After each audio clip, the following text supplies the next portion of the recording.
Join us at the Pahrump Nugget Hotel and Casino with the #1 gaming experience and entertainment. The Pahrump Nugget has the #1 dining experience at Stockman Steakhouse, Golden Harvest Cafe, and the Gold Miners Buffet. Come get your game on at the Pahrump Nugget Hotel and Casino. It was a very interesting day yesterday. Actually, we didn't get a report of an actual fire in progress. There were a number of inquiries made to the fire department about a structure fire that may have occurred the evening before. And somehow it's being spread through our community. You know how our rumor mill is, that there was a structure fire that was very serious in nature, with the occupants losing all their possessions.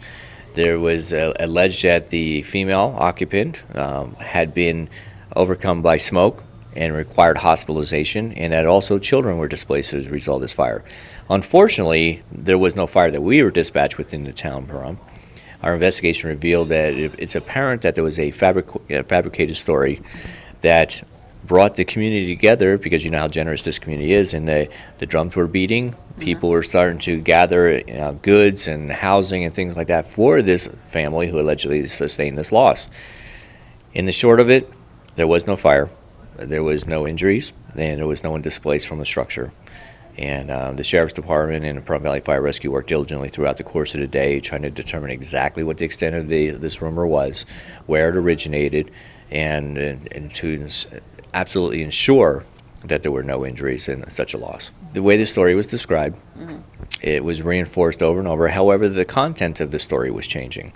And so as a result, we followed every lead that was provided to us, and we found out, through the course of the investigation, that it was not true.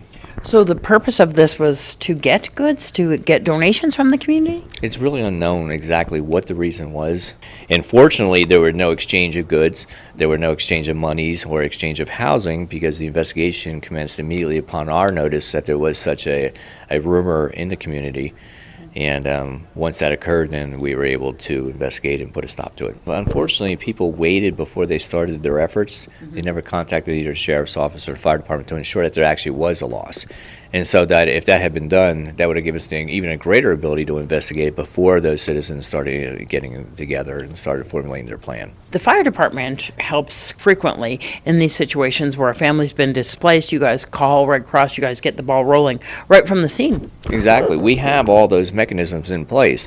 So if we do have a loss that was similar as to what was described in this particular case, we have all the means and measures to get someone out there to truly give them the assistance they need in a timely fashion, such as Red Cross, as you mentioned.